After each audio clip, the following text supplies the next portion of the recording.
এই দারোয়ান, এটা কি ওয়েফাইয়ের হেড অফিস? আরে তামিম তুই? আরে সুমন তুই এখানে? তোরে কি হাল? শেষ পর্যন্ত তুই দারোয়ানের চাকরি করছিস? আরে তোরা যেমনটা ভাবছিস বিষয়টা তেমন না। কেমন আছিস তাই বল। আমরা তো ভালো আছি, কিন্তু তোর দেখে মনে আছে না তুই ভালো আছিস। ছোটবেলায় তো খুব বলতিস যে বড় বিজনেসম্যান হব। কোথায় গেল তো সেই লম্বা লম্বা লিকচার? শেষমেশ কিনা একটা বিজনেস কোম্পানির সামান্য দারোয়ান। যাই হোক, তোর কপালটা ভালো যে এত বড় কোম্পানিতে একটা দারোয়ানের জব পেয়েছিস। দোস্ত তোর আগে আমার কথাটা শুনবি তো? শোন, আমি এই কোম্পানির দারোয়ান না, আমি এই কোম্পানি। প্লিজ ভাই, তুই ফেসবুকের মতো নাটক করে বলিস না যে তুই এই কোম্পানিরই বস। আরে টেনশন করিস না, আজকে আমাদের এই কোম্পানিতে ইন্টারভিউ আছে। যদি চাকরিটা হয়ে যায় প্রমোশনের ব্যবস্থা করে দেবো। কি বলিস মিরাজ? হ্যাঁ, তুই এখানে দারোয়ানের কাজ করছিস, এটা আমার একদমই পছন্দ হচ্ছে না। তুই আমাদের অফিসের পিয়নের চাকরি করবি, আমাদের চা করে খাওয়াবি নাকি বল সুমন? বন্ধু এইটা বাড়াবাড়ি হচ্ছে না? কিসের বাড়াবাড়ি? আমরা স্পষ্ট দেখতে পাচ্ছিলাম তুই এখানে ঝাড়ু দিচ্ছিলি। ও, ঝাড়ুদারকে দারোয়ান বলেছি বলে মাইন্ড করেছিস?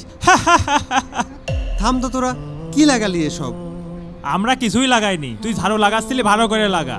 আগে মাদ্রাসায় থাকতে হুজুরের খেদমত করতিস, আর এখন অফিস ঝাড়ু দিয়ে খাচ্ছিস। বুঝেছিস সুমন, আমি জানতাম মাদ্রাসায় পড়ে কিছুই হবে না, এই জন্য আমি অনেক আগে থেকে মাদ্রাসায় পড়া ছেড়ে দিয়েছিলাম। তা না হলে যে আমার কি করে খেতে হতো আল্লাহই ভালো জানে। ঠিকই বলেছিস, মাদ্রাসায় পড়ে বেকারত্ব বাড়ছে আর এর মতো অপদার্থ তৈরি হচ্ছে। তোরা অনেক বড় হয়ে গেছিস তাই না?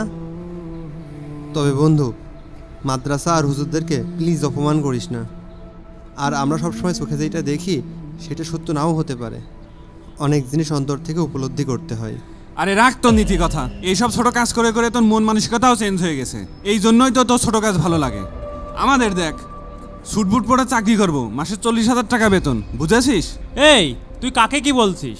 ও জীবনে 40,000 টাকা চোখে দেখেছে, আর ও কি জানে 40,000 টাকা লিখতে কয়টা শূন্য লাগে? আমি ঝাড়ুদার বলে কি মানুষ না বন্ধু?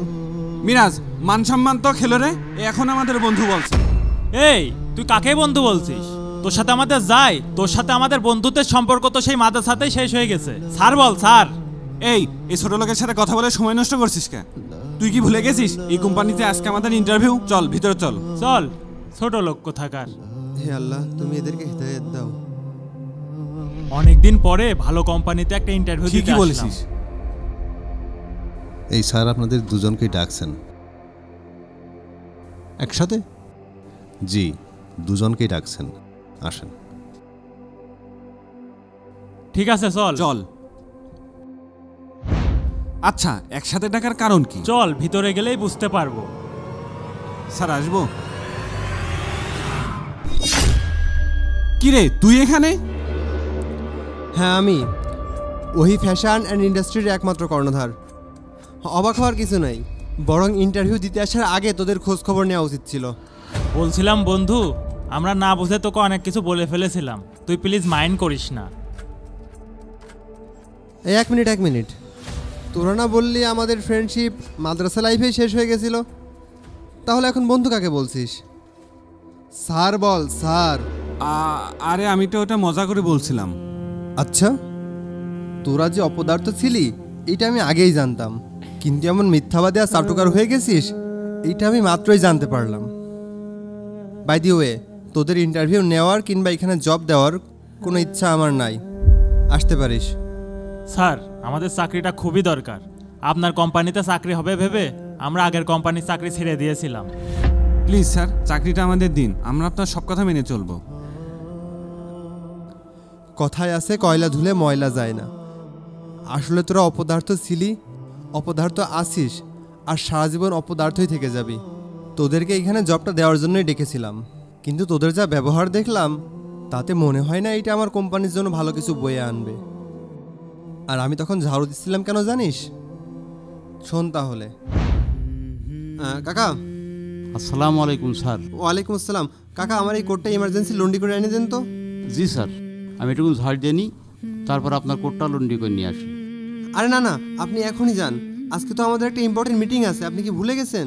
জি স্যার, সেই জন্য তো ভিতরে সব কিছু গোছগাছ করে রেখে আসছি, এটুকু ঝাড় দিলেই কাজ শেষ। বলছিলাম ঝাড়ুটা আমাকে দেন, বাকিটা আমি ঝাড়ু দিয়ে দিচ্ছি, আপনি আমার কোটটা ইমার্জেন্সি লন্ড্রি করে এনে দেন। স্যার, আপনি ঝাড় দেবেন? সমস্যা নেই, কোনো কাজই তো ছোট না, আপনি আমার কোটটা ইমার্জেন্সি লন্ড্রি করে এনে দেন। আচ্ছা ঠিক আছে। শোন, কোনো কাজকেই ছোট করে দেখতে হয় না।